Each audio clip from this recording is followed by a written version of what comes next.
Assalamualaikum warahmatullahi wabarakatuh. Perkenalkan, nama saya Andi Tenri Ulang dari kelas M211 dengan NIM 21040750-2012. Di sini saya akan membahas tentang kesehatan lingkungan dan juga bagaimana solusi untuk mengatasi permasalahan tersebut. Pertama-tama, saya akan menjelaskan tentang apa itu kesehatan lingkungan. Kesehatan lingkungan merupakan cabang dari ilmu kesehatan masyarakat yang mencakup sebuah aspek alam dan lingkungan yang mempengaruhi kesehatan manusia. Kesehatan lingkungan berfokus pada kealami dan penciptaan lingkungan yang memberikan keuntungan pada manusia.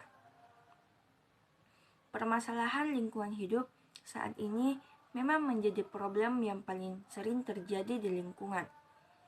Permasalahan lingkungan ini bisa disebabkan oleh ciri-ciri manusia sebagai makhluk ekonomi dari beberapa hal, mulai dari faktor alam atau faktor dari manusianya sendiri. Kebanyakan dari permasalahan ini terkadang belum memiliki solusi untuk mengatasinya, sehingga menyebabkan kerusakan-kerusakan alam dan lingkungan terus saja. Saya akan menjelaskan salah satu permasalahan lingkungan hidup yang ada di lingkungan sekitar kita, yaitu pencemaran udara.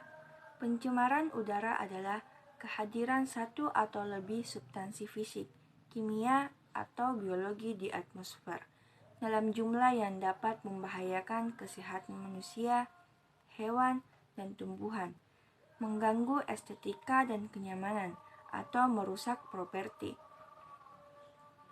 Pencemaran udara dapat ditimbulkan oleh sumber-sumber alami maupun kegiatan manusia.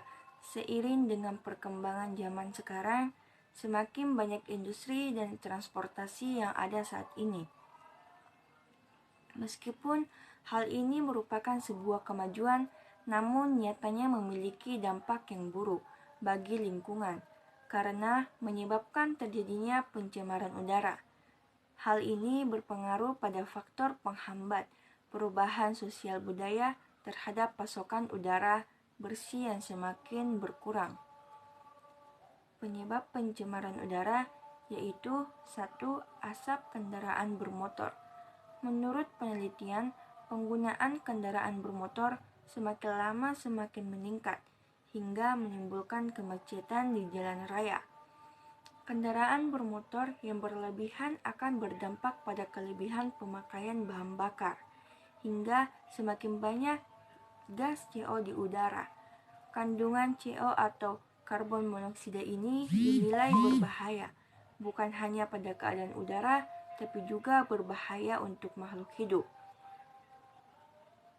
Pada jangka panjang, pencemaran udara dapat berdampak pada gangguan pernafasan dan penyakit lainnya. Kedua, pembangkit listrik. Beberapa pembangkit listrik masih menggunakan bahan bakar yang kurang ramah lingkungan. Contohnya seperti batu bara, gas, dan minyak. Efek dari pembakaran bahan bakar yang tidak sempurna merupakan hal yang menghasilkan gas berbahaya yang menyebabkan pencemaran udara.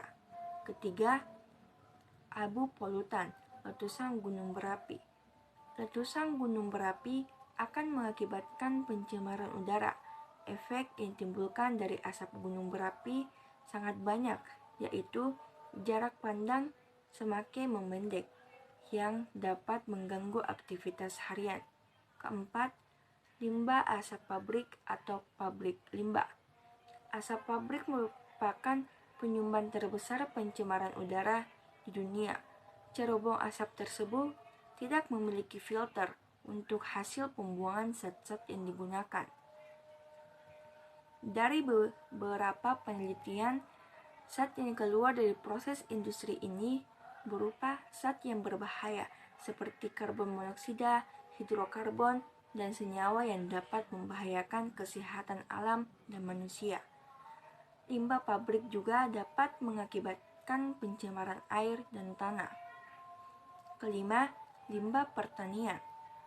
Penggunaan pupuk yang berlebihan seperti gas amonia dan NH3 dapat mengakibatkan dampak yang signifikan kepada keadaan atmosfer. Dampak pencemaran udara dari limbah pertanian dapat menyebabkan terjadinya hujan asam. Keenam, kegiatan pertambangan industri. Pertambangan juga dapat menyebabkan pencemaran udara. Hal ini terjadi dari proses penambangan mineral yang diambil dari perut bumi dan menjadikan banyak polutan yang menghasilkan. 7. Aktivitas rumah tangga.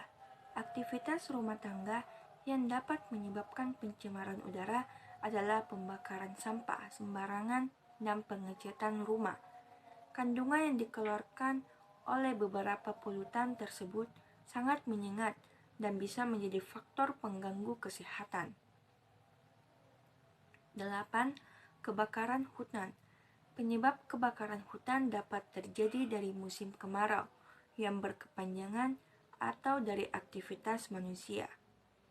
Kebakaran hutan menjadi salah satu sumber pencemaran udara yang dapat mengganggu kegiatan sehari-hari dan juga menyebabkan berbagai macam penyakit saluran pernafasan. 9. Timbunan sampah. Sampah yang menumpuk akan menimbulkan bau dan menyebabkan pencemaran udara. Hal tersebut dikarenakan pengolahan sampah yang kurang cepat dan tidak ditangani dengan tepat. Polusi yang ditimbulkan juga tidaklah bisa dianggap remeh. Selain bau yang tidak sedap dari tempat pembuangan akhir, ini juga bisa menjadikan penumpukan gas metana yang membahayakan untuk kesehatan. 10. Illegal logging. Illegal logging atau penebangan hutan liar salah satu penyebab utama pencemaran udara. Hutan merupakan penyeimbang alam yang harus dijaga kelestariannya. Penebangan hutan akan berdampak pada kekeringan yang berkepanjangan, penetralan udara yang terganggu, sistem resapan yang menjadi berkurang, dan masih banyak lagi lainnya. Berikut solusi yang bisa kita lakukan, yaitu 1. Peran pemerintah yang aktif menggalakkan penanaman pohon. 2. Mengurangi emisi atau pembuangan gas dengan cara memilih bahan industri yang aman untuk lingkungan. 3. Pemasangan filter pada cerobong asap pabrik-pabrik. Menggunakan transportasi umum dan mengurangi mobilitas. Berjalan kaki atau naik sepeda, mematikan lampu jika tidak digunakan, Rause dan Rachel. Hindari penggunaan kantong plastik, mengurangi kebakaran hutan, berhenti merokok, menggunakan kipas angin daripada AC. Itulah yang dapat saya sampaikan. Lebih dan kurangnya mohon dimaafkan. Wabillahi taufiq hidayah. Wassalamualaikum warahmatullahi wabarakatuh.